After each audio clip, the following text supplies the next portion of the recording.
Ça s'appelait 20-50 entre le rêve et la réalité. Donc, c'était la fin du 3e cycle du primaire. L'élève est invité à réfléchir à la question suivante. Comment sera la vie en 2050? Donc, dans un premier temps, l'élève lit un dossier pour découvrir la vision du futur de 3 scientifiques pendant leur jeunesse et la vision qu'ils ont aujourd'hui de l'an 2050 en tenant compte des plus récentes recherches scientifiques et technologiques. Dans un deuxième temps, l'élève lit le texte littéraire de Francine Pelletier, 2050. Ce texte permet à l'élève de découvrir l'univers futuriste d'une auteure de science-fiction en suivant les aventures de 2 jeunes en 2050. Donc, il y a toujours 2 types de textes différents dans les épreuves MELS. Par la suite, l'élève est invité à rédiger une lettre pour présenter ce qu'il aimerait voir se réaliser pour les jeunes de l'an 2050. Cette lettre pourrait être déposée dans une capsule temporelle. Au fil de cette situation, l'élève rencontre des concepts liés à l'univers social, plus précisément le concept de temps, ainsi que des concepts liés au domaine de la science et de la technologie tels que la consommation d'énergie, l'espace et la prévention des maladies. Donc souvent, oui, c'est un thème en français, mais souvent, ils vont aller chercher des fois des éléments des matières qu'on appelle de culture, univers social et sciences et technologies. Donc ça, c'était l'épreuve en français 6e année. L'épreuve, voici la proportion des critères accordés à la compétence à lire. Là, je vais juste vous parler de la compétence à lire parce que nous, on a juste analysé lecture, mais on pourrait le faire avec l'écriture aussi. Donc ça, c'est les critères qui proviennent du cadre d'évaluation du ministère qui sont sortis en 2011. Compréhension des éléments significatifs d'un texte. La majorité de nos questions sont toujours en lien avec ce critère-là. Donc, on voit ici que la proportion est 74 %. Interprétation plausible d'un texte, 5 % ça représente une question. Justification pertinente des réactions à un texte, je suis allée vérifier tantôt, le 14 % représente 3 questions. Et jugement critique sur des textes littéraires, 7 % c'est souvent une question. Et dans l'épreuve, il y a toujours 2 tâches de lecture, la tâche 1 et la tâche 2. Et quand on parle des tâches, puis on prend les questions, la question 1 n'est pas nécessairement associée, on ne suit pas l'ordre des critères avec les différentes questions. Ce n'est pas comme ça nécessairement. OK? Et ensuite, il y a le cahier d'écriture qui est à faire. Ça, c'est l'épreuve de français. Et c'est souvent, je dirais tout le temps, c'est toujours une lettre que les élèves ont à écrire à quelqu'un. C'est souvent ça qui arrive dans les épreuves ministérielles. Maintenant, ça, c'est vraiment tiré du document que mes collègues ont préparé pour les directions d'école. Donc là, vous voyez vraiment les résultats commission scolaire à l'épreuve de juin de ma CS à moi. Donc, on peut voir, puis comment qu'on a divisé ça, on divise toujours ça en critères. Donc, on peut voir que de la tâche 1, les questions 1 à 12, de la tâche 1, c'est toutes des questions reliées aux critères compréhension des éléments significatifs d'un texte. Puis là, A, B, C, D, E, nous, le A, l'amplitude de résultat du A, c'est de 88 à 100. B, c'est de 74 à 87. C, c'est de 60 à 73. D, c'est de 41 à 59. Et E, c'est 40 % et moins. Ce sont les mêmes amplitudes que du barème que le ministère avait diffusé en 2007-2008 via son instruction annuelle. Quand on était revenu en bulletin chiffré, il y a de cela, mais déjà 7 ans. Donc, on a gardé les mêmes amplitudes. Donc, on peut voir ici rapidement, à un coup d'œil, quand on regarde le DE, ça, c'est ce qui est en échec. Donc, on peut voir rapidement que la question 2 de la tâche 1, c'est tous des taux de réussite. Ce que ça veut dire, c'est qu'un taux de réussite, c'est que l'élève a eu 60 % et plus ou 59 % et moins.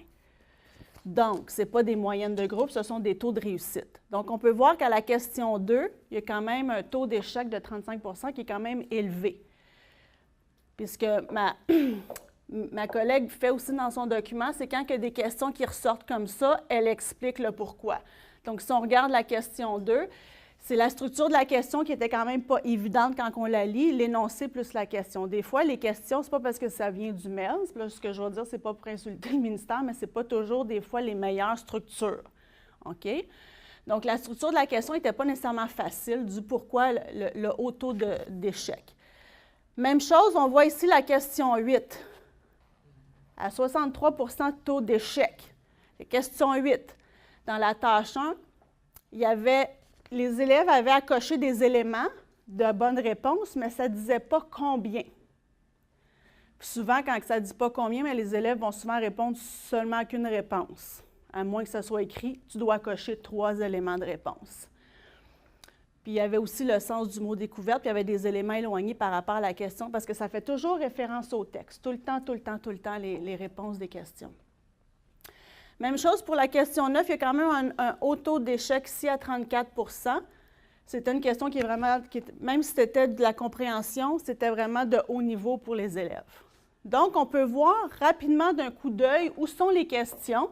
Puis quand on voit ça en regardant juste les chiffres, c'est là qu'on va regarder dans nos copies d'élèves qu'on a reçues de toutes les écoles. Puis là, on ouvre tous nos cahiers à la question 2, puis là, on regarde les réponses. Qu'est-ce qui a fait que...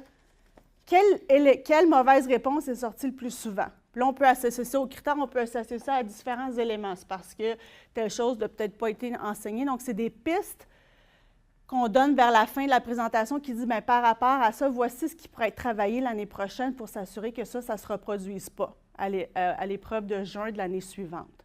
Donc, c'est comme ça qu'on fait l'analyse. C'est pour ça qu'on demande des copies à chaque école pour qu'on puisse regarder, elle a été ratée, pourquoi qu'elle a été ratée. Puis même si on demande juste 3 copies par groupe, à la quantité qu'on reçoit, ça nous donne vraiment un portrait là, juste de nos chiffres ici. C'est vraiment plus que c'est fait au hasard.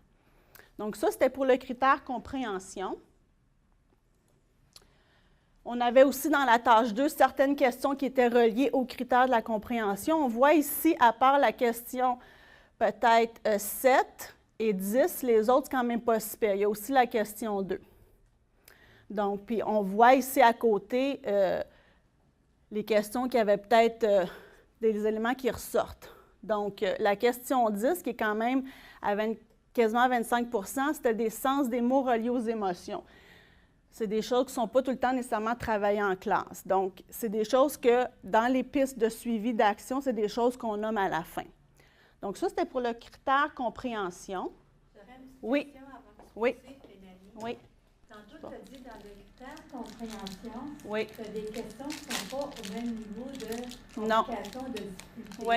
Est-ce que le MES ou bien la commission scolaire, quand vous recevez l'épreuve, vous faites le tableau de spécification afin de savoir justement le niveau de difficulté de ces questions-là? Nous, on ne le fait pas à la commission scolaire. Okay. Le ministère? Non plus. Non plus. Non. Je vais juste ressortir le guide. Ouais. Oui, c'est ça. Puis pourtant, tu sais, je suis en train de finaliser ma maîtrise. C'est pas quelque chose qu'on fait nécessairement. Pourquoi que c'est pas comme ça? Honnêtement, je ne pourrais pas vous répondre. J'ai pas la réponse à ça. Puis pourquoi le MES ne le fait pas? C'est un peu particulier. Puis là, je regarde dans le guide d'administration en même temps. La seule chose que... C'est sûr que ceux qui sont de haut niveau, je vous dirais que c'est plus des informations qui sont implicites et non explicites. Parce que quand on parle d'éléments significatifs d'un texte, c'est des éléments qui sont soit explicites dans le texte ou implicites. Ceux qui sont plus de haut niveau sont souvent reliés aux éléments implicites dans le texte. Donc, l'inférence, là, tout ça. Mais non, le tableau de signification, il n'est pas fait malheureusement. Puis nous, on ne le fait pas, mais j'en prends une note. Parce que, dans le fond, juste pour poursuivre mon idée avant de ça, dans le fond, quand on bâtit un test, okay, la première chose, c'est de définir le domaine. Puis après ça, c'est de définir le tableau de spécification. Et ensuite, c'est de faire les systèmes. Alors, c'est pour ça que c'est un petit peu surprenant que des gens qui bâtissent quand même des systèmes, que tout le monde est évalué là-dessus, sans avoir passé nécessairement sur cette procédure-là. Moi, j'avais une question parce que je comprends la méthodologie. Je comprends qu'on veuille améliorer les examens, mais est-ce qu'on n'enlève pas les questions difficiles pour les remplacer par des questions plus faciles, vu qu'on, dans le fond, ça se trouve être quoi votre méthodologie quand on s'aperçoit qu'il y a un taux d'échec qui est très élevé pour une question, qu'est-ce qui va nous dire, OK, on laisse cette question-là parce qu'elle était difficile et qu'elle doit rester difficile? Est-ce qu'on rejoint un peu ce que vous disiez au niveau d'explicite et implicite? Ou est-ce qu'on va vraiment regarder si la question était mal posée, si ça portait à confusion, là, on va l'améliorer? Et probablement, on ne peut pas enlever des questions du résultat final parce que c'est une épreuve MELS, on ne peut pas y toucher. On fait ça seulement quand on a une directive du ministère. Donc, si elle a été échouée, bien, ça a un impact sur le résultat de l'élève, puis ça reste comme ça. Par contre, nous, quand on voit qu'il y a un haut taux d'échec, comme certaines questions qu'on vient de voir, c'est sûr que nous, c'est pour ça qu'on va voir dans les copies. Puis on regarde, bien, c'est quoi les... Puis souvent, c'est souvent la même mauvaise réponse qui va être survenue. Puis là, c'est là qu'on va aller... moi et mes collègues, on regarde, on fait des hypothèses sur pourquoi que c'est comme ça, pourquoi c'est ce type de réponse-là qui est ressorti. Ça, c'est notre analyse au niveau de la commission scolaire. Mais tantôt, je vous disais qu'après ça, quand la présentation est faite aux directions d'école, eux, ils doivent poursuivre l'analyse plus détaillée dans leur école. Donc, voici les chiffres de la commission scolaire. Parce que dans les tableaux que je leur envoie, puis on va en voir tantôt, ils ont les chiffres de la commission scolaire, mais ils ont les chiffres de leur école. Okay. Donc, c'est possible qu'à la commission scolaire, c'est le taux d'échec, mais c'est possible que dans une école, à cette question-là, ça a été réussi. Donc, eux, ils ne s'attarderont pas sur cette question-là, mais sur une autre question possiblement. Mais si elle est aussi manquée que la commission scolaire, bien là, on va aller voir quel élève, parce qu'on va aller voir dans quel groupe dans l'école que c'est le plus manqué. Si c'est dans les deux, on va travailler avec les deux enseignants. Si c'est juste avec un enseignant, on va travailler avec cet enseignant-là. Mais là, on va aller voir après ça, c'est quoi le type de réponse qui a été donné pour savoir c'est quoi la mauvaise réponse. Parce que là, on vient toucher un peu nos pistes que nous, on donne, c'est en lien avec la pédagogie en classe. Qu'est-ce qu'on peut faire pour travailler, pour s'assurer que ce type de questions-là, avec le type de réponse, on ait la prochaine fois un meilleur taux de réussite? Sauf que là, la question ne changera pas, dans le fond. Donc, si on s'aperçoit que la question est mal posée... Non, parce qu'une épreuve du MELS, on ne peut pas toucher à ça. OK. Qui touche à ça? C'est le ministère. Puis, est-ce que le ministère reçoit ce genre d'études-là? Eux, ils ne viennent pas voir nos chiffres. On n'envoie pas nos données au ministère de nos épreuves MELS, OK? Parce que le but d'une épreuve MELS, c'est pour réguler le système. Ce que ça veut... En sixième année. Non, c'est ça. Au primaire, en sixième année ou en quatrième année, on dit que c'est pour réguler le système dans le sens qu'on veut s'assurer que les enseignants enseignent vraiment le programme par compétence. C'est ça que ça veut dire. C'est ça le but des épreuves obligatoires au primaire. C'est quand même drôle. Là. Avec ça, on évalue les profs, on n'évalue pas les élèves. Tu peux évaluer aussi les élèves. Parce que c'est possible que l'enseignant ait fait son travail, mais que c'est les élèves qui ont, pour une raison X, qui n'ont pas bien compris, ou parce qu'il y a tellement d'éléments à tenir compte dans les épreuves ministérielles, c'est que c'est des moments d'évaluation formelle, ça vient du ministère, donc c'est un peu plus gros. L'anxiété est là. Il y a le stress. Puis ça dépend comment l'enseignant amène ça. Si tu mets toujours si tu démontres à tes élèves que là, c'est super important, il ne faut pas manquer ça, tu mets un peu d'anxiété sur tes élèves. Donc, ça dépend comment l'enseignant amène l'évaluation dans sa classe aussi. Oui, ça vient du ministère, sauf que, tu sais, moi, si j'étais dans une classe titulaire, tu sais, j'étais titulaire, je ne mènerais pas ça comme c'est la grosse évaluation. C'est une évaluation comme une autre, dans le fond. C'est de même qu'il faudrait le voir, mais ce n'est pas nécessairement véhiculé comme ça dans les écoles. C'est sûr qu'il y a toujours une section à la fin de commentaires qu'on peut envoyer au ministère. Puis ça, nous, les CP, on le fait. Les enseignants aussi peuvent le faire, mais malheureusement, ils ne prennent pas le temps de le faire. Et qu'est-ce que tu fais avec les questions qui sont trop faciles, par exemple? Trop faciles ou trop difficiles, c'est sûr que ça fait partie des commentaires qu'on envoie parce que cette épreuve-là de juin dernier, elle ne sera pas... Elle n'est pas réutilisée. En juin prochain, ça va être une nouvelle épreuve.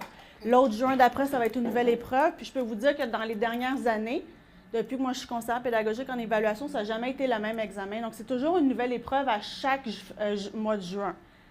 Donc, les commentaires qu'on envoie, les CP, j'ose imaginer qu'ils en tiennent compte quand ils formulent leurs questions. Mais ça, je ne peux pas vous le confirmer, je ne travaille pas au ministère.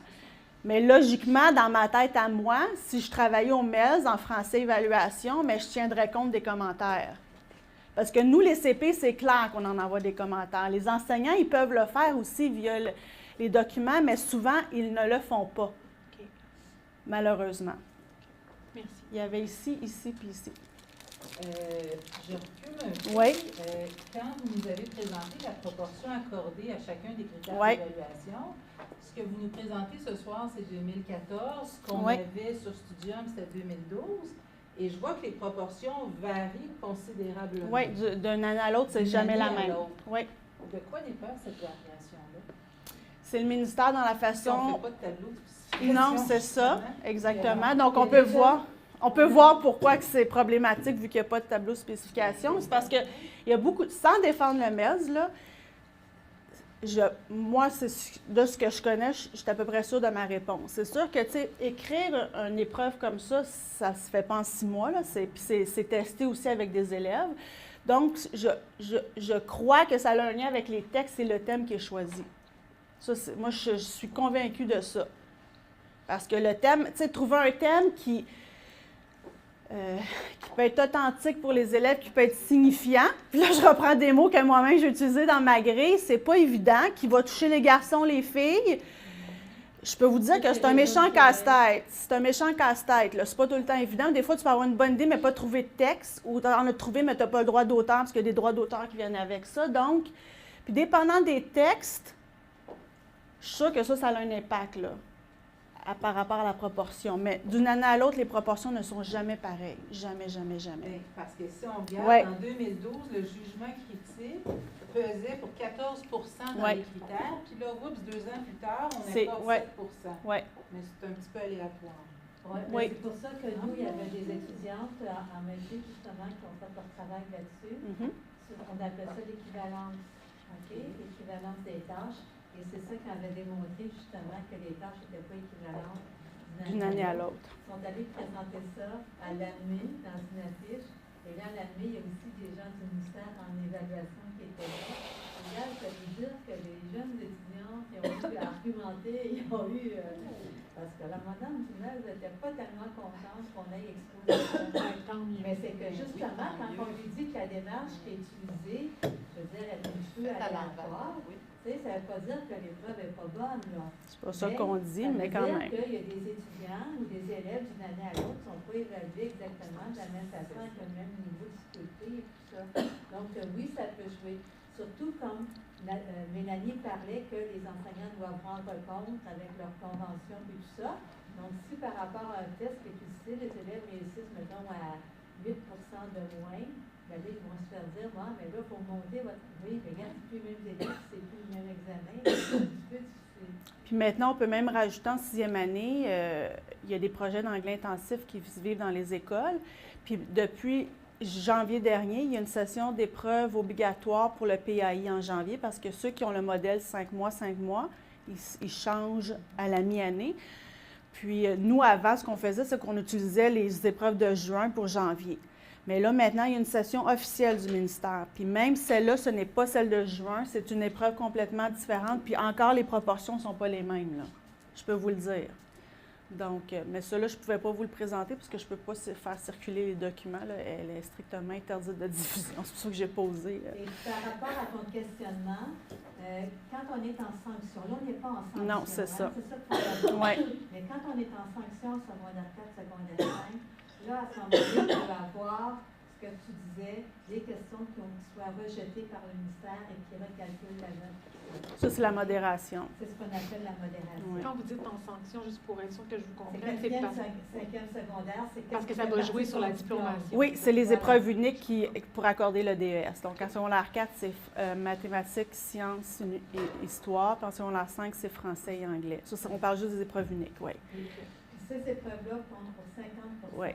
sont modérées et modèrent aussi la note de l'élève sur le reste de l'année. Oui. Oui, c'est ça. Donc, là, on peut voir que le tableau de certification, ça pourrait être intéressant d'en avoir, mais même si nous, on le faisait à la commission scolaire, on n'a pas de pouvoir sur l'épreuve qu'on reçoit. Donc, on pourrait donner l'information, mais après ça, ça reste là, malheureusement. Ça fait combien de temps, ça, le MELS en 6e année? Ça fait... On est comité en Ah, je français. ne me Ouais, rappelle en pas fait- d'avoir passé ça. OK. ben ça fait... C'est dans les années 2000, c'est à peu près 2005, 2006. Ouais. Oui, OK. Mais En ça, date, c'est je suis 2005, trop vieille. là, mais en français, là... C'est ça, je suis trop vieille. J'ai pas vu ça. donc, on va juste continue. Il y avait une question aussi de monsieur. Oui, allez-y. Oui, juste une réaction. Oui. Pour dire que moi, je ne vois pas d'un mauvais œil que le ministère cherche à s'assurer par des moyens dont la pertinence est à discuter que les élèves ont à peu près le même niveau, que les mêmes compétences ont été développées à divers endroits.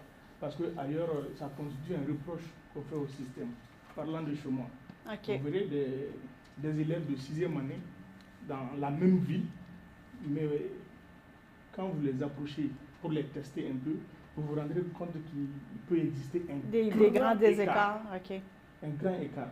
Donc, que l'État, soit dans son rôle régalien, cherche à avoir une vision ou alors une certaine mairie sur ça, moi je trouve que cela est même à saluer. Bien, c'est correct de vouloir réguler le système, sauf que, puis j'ai une de mes collègues que je l'ai assommé quand j'ai dit que nos résultats n'étaient pas envoyés au mail. C'est sûr que les résultats des épreuves uniques sont envoyés parce que, bon, on fait des statistiques, des indicateurs nationaux et tout, mais peut-être qu'en ayant nos données, à part juste nos commentaires, ça pourrait peut-être aider à améliorer les épreuves, mais bon, je travaille pour MELS. Oui. Je voulais juste faire du pouce sur ce que tu disais tantôt par rapport à la régulation du système. J'ai devant moi la même analyse de ma commission scolaire, je la regardais en même temps parce que la défilait. Les résultats sont à peu près les mêmes. Sensiblement. Les commentaires aussi sont les mêmes. Je suis sûre qu'on fait la même chose à CSTNI. Chez nous, on donnait des pistes d'intervention pour chaque question. Bon. Puis ça peut peut-être illustrer un petit peu plus pour toi tantôt quand on parlait, mettons, de la question 2 qui avait un grand pourcentage d'échecs.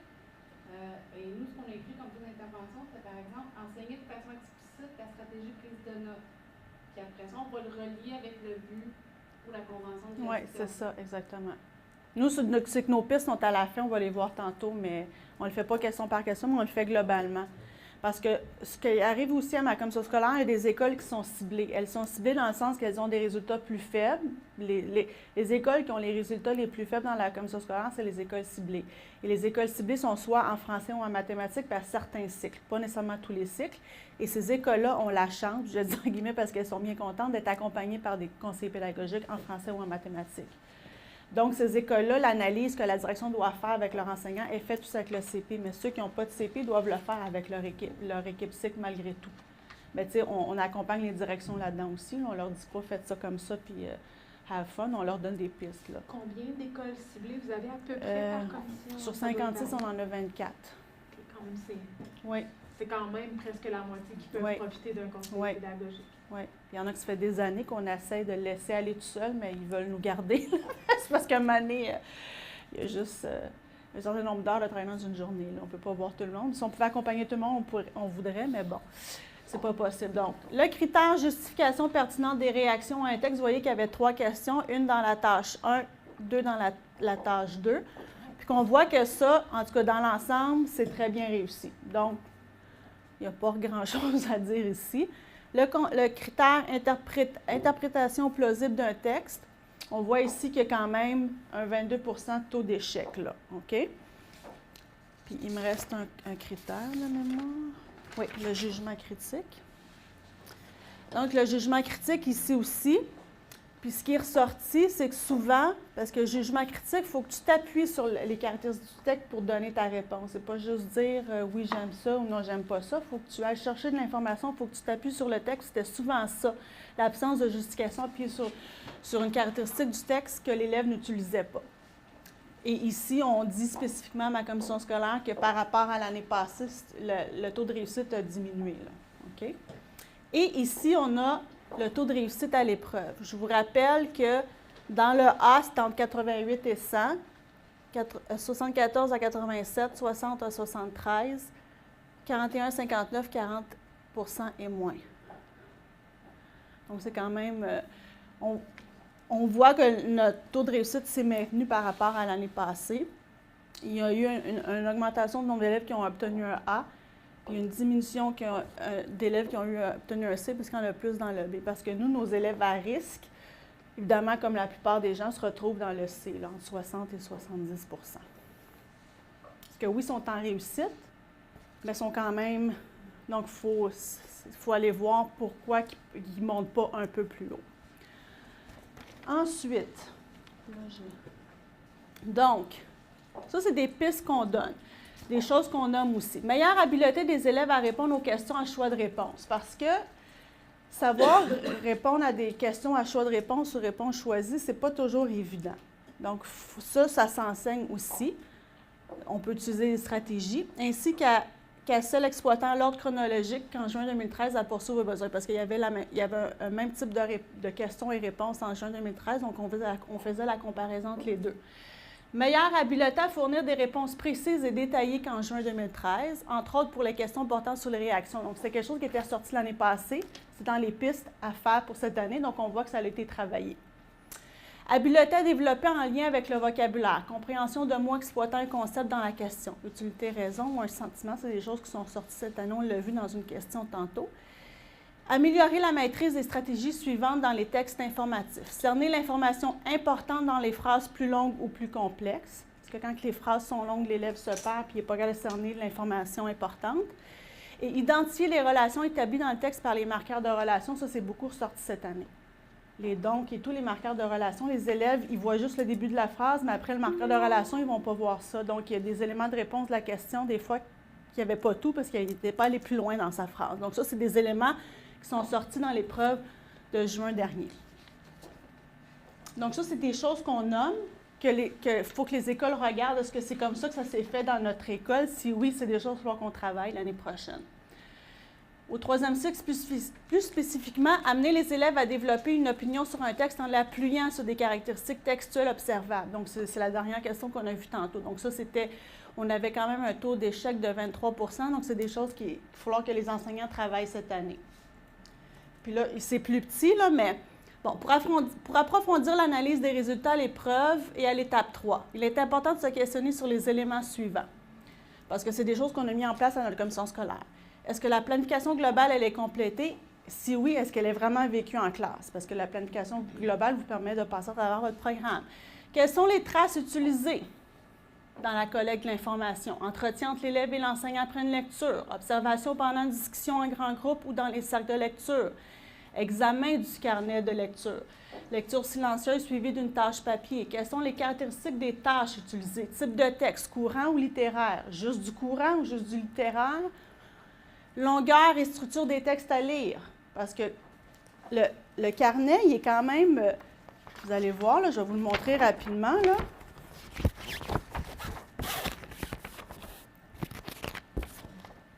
C'est long, là.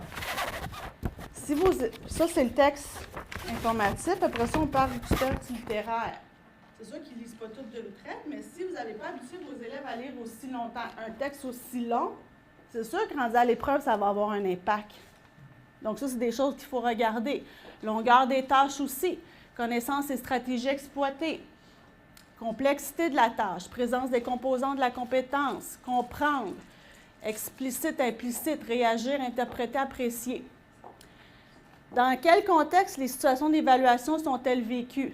Intérêt pour le sujet et le type de tâche, ce que je disais tantôt, lien avec les autres disciplines, parce qu'il y en a ici, je vous l'ai nommé tantôt, il y avait un lien avec l'univers social et la science et techno. Situation d'apprentissage complète, préparation, réalisation, intégration, conditions de passation des tâches d'évaluation et soutien apporté, pratique autonome, pratique guidée. Puis dans l'interprétation, de quelle façon se déroule la correction? Utilisation de grilles d'appréciation, des guides de correction, correction collective, approche quantitative ou qualitative, jugement de l'enseignant, temps de concertation entre les enseignants. Donc, c'est toutes des pistes qu'on donne ou pour les directions, les types de questions qu'on peut poser quand on fait l'analyse avec notre équipe cycle. C'est toutes des choses qui ont un impact. C'est sûr qu'il y en a qui utilisent les épreuves des années d'avant pour pratiquer leurs élèves. On ne se le cachera pas, puis c'est correct, sauf que ça dépend toujours dans quel contexte que tu le fais, si c'est vraiment pédagogique ou c'est juste pratiquer pour être capable de faire l'épreuve, tu sais. Parce que si tu fais juste le faire, le pratiquer pour que tu sois capable de faire à la fin de l'année, puis si tu ne fais pas de retour pédagogique par rapport à ça, c'est pas nécessairement intéressant. Donc, on peut les faire, les anciennes épreuves, mais il faut qu'il y ait un aspect pédagogique à ça. On le fait pratiquer, oui, pas juste pour la longueur des textes, mais pour pratiquer certaines stratégies, tout ça. OK? Est-ce que ça va pour ça? Ça, c'était l'épreuve de français. Ça, c'est les tableaux que moi, je remets. Là, je n'ai pas mis les écoles, là, parce que je ne voulais pas mettre je voulais pas mettre une école spécifiquement, mais comment je l'ai dit. Donc, mes amplitudes, on les voit en haut. Donc, on voit le taux CS, puis on voit le taux école. Il y a deux types de tableaux. Là, l'autre, je ne l'ai pas remis, mais dans un autre tableau qu'on envoie aux écoles, il y a aussi la colonne groupe. Donc, on fait vraiment l'analyse pour les écoles, le groupe versus son école, et versus la CS, puis juste l'école versus la CS. Donc, moi, mon groupe, je me situe par rapport à mon école, puis je me situe par rapport à la commission scolaire. Puis là, c'est vraiment toutes les questions qu'on a dans l'épreuve. Ça veut dire qu'il n'y a personne qui a réussi à 100%? Bien, c'est parce que il n'y a pas, dans notre grille de consignation, puis dépendant du...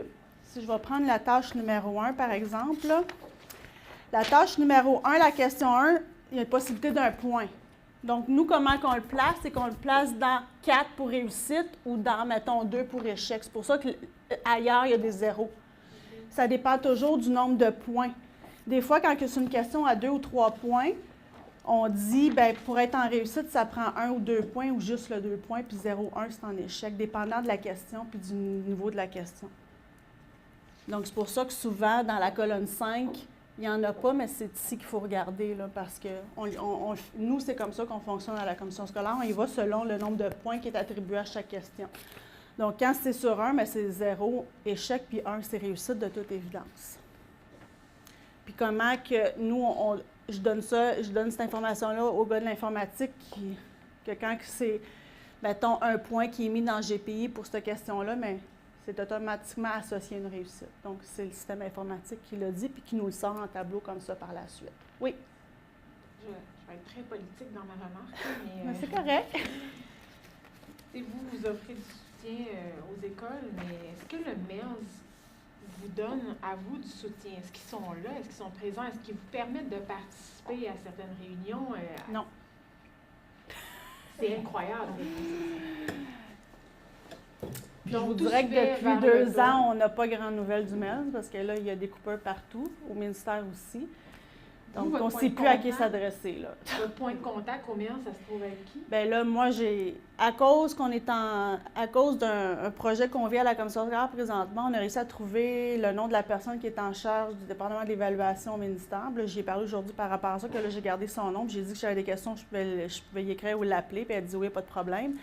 Mais avant que les directions régionales soient abolies, c'était les directions régionales, on se tournait vers les directions régionales. Puis si eux n'avaient pas la réponse, puisqu'ils n'avaient pas toujours la réponse, eux s'informent au MERS. Mais là, on doit passer directement au ministère. Les directeurs régionaux, comme vous dites, c'était quoi leur rôle?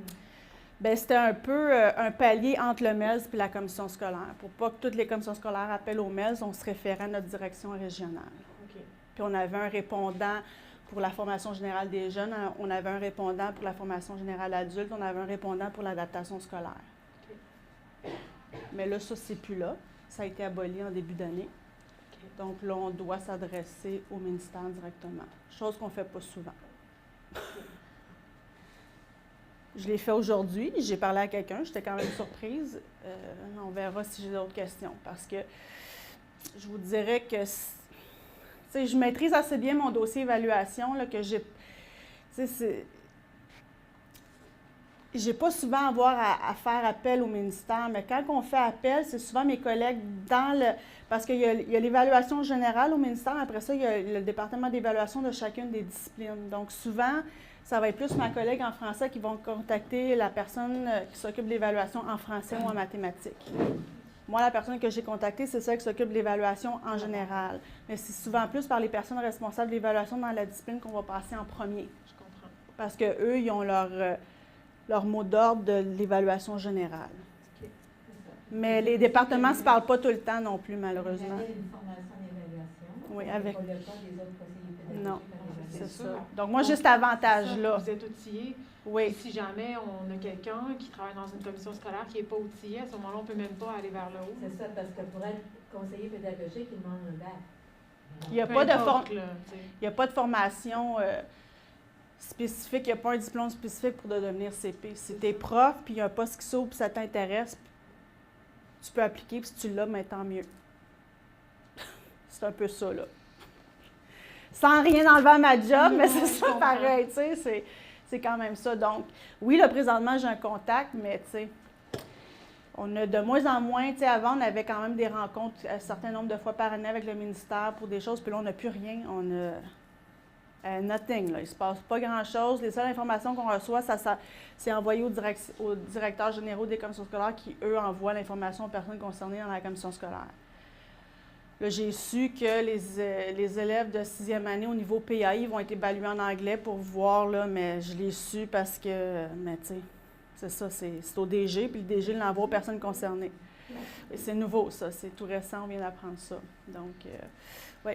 Donc ça, c'est la suite de mon tableau. C'est vraiment pour le restant des questions de la tâche 1, puis ça, c'est les questions de la tâche 2, puis on voit le résultat final à l'épreuve. Avant, ce qu'on ajoutait aussi au tableau, on comparait avec le résultat de l'étape 3 et non le résultat final disciplinaire. Pourquoi? Parce que nous, ce qu'on dit, à ma commission scolaire du moins, c'est que l'étape 3, c'est le portrait d'élève à la fin de l'année, parce que c'est la dernière étape de ton année. Donc, au lieu de comparer à un résultat final qui est une pondération de 3 étapes, qui a, tu sais, ce qui s'est passé en début d'année ne reflète pas vraiment le développement de compétences à la fin de l'année. Donc, nous, on compare souvent avec l'étape 3 au lieu du résultat disciplinaire final parce qu'on veut vraiment comparer avec la fin de l'année et non une pondération de tout ce qui s'est fait pendant l'année.